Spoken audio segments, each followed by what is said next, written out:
Bonsoir à tous, il est 23 h à Paris et l'essentiel de l'actualité, c'est d'abord une déclaration. Je suis candidat et je vais gagner à nouveau.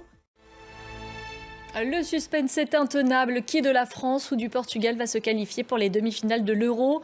Le match qui se tient à Hambourg en Allemagne est toujours en cours.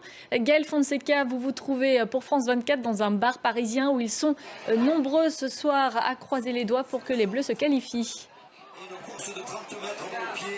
Oui, ils croisent les doigts, ils espèrent encore, mais comme vous le voyez derrière moi, la tension est montée d'un cran.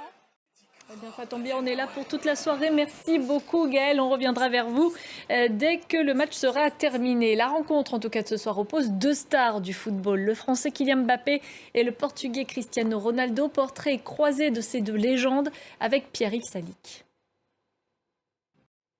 Et le vainqueur de ce France-Portugal affrontera, on le sait déjà, l'Espagne en demi-finale.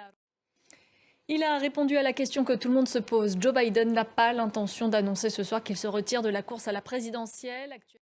Joe Biden qui répond donc à tous ceux qui l'appellent à retirer sa candidature. Il donne ce soir une interview sur la chaîne ABC, sans prompteur et sans notes. Il est étendu au tournant et il le sait.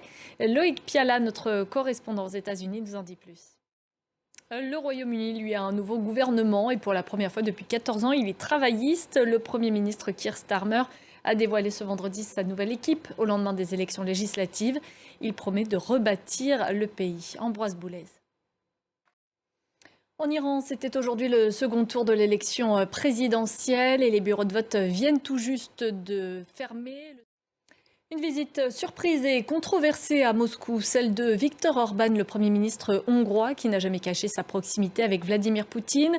Sauf qu'en ce moment, son pays assure la présidence tournante du Conseil de l'Union européenne. Il s'est donc attiré les foudres de Bruxelles, qui affirme que Viktor Orban n'est pas son représentant à Moscou pour cette visite et n'est donc pas habilité à parler de l'Ukraine en son nom.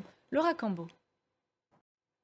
Direction maintenant la Sicile où l'Etna est une nouvelle fois entré en éruption. L'Etna, c'est le plus grand volcan en activité d'Europe. Ses cendres ont envahi l'espace aérien ce vendredi, ce qui a provoqué une brève interruption des vols au départ de Catane. Ils ont finalement pu reprendre progressivement, des images commentées par Luc Lacroix. Et c'est la fin de ce journal. Merci de votre attention. L'essentiel continue. Rendez-vous dans un quart d'heure pour un nouveau point sur l'actualité. On vous donnera évidemment des nouvelles du match France-Portugal qui se joue en ce moment à Hambourg en Allemagne. À tout à l'heure.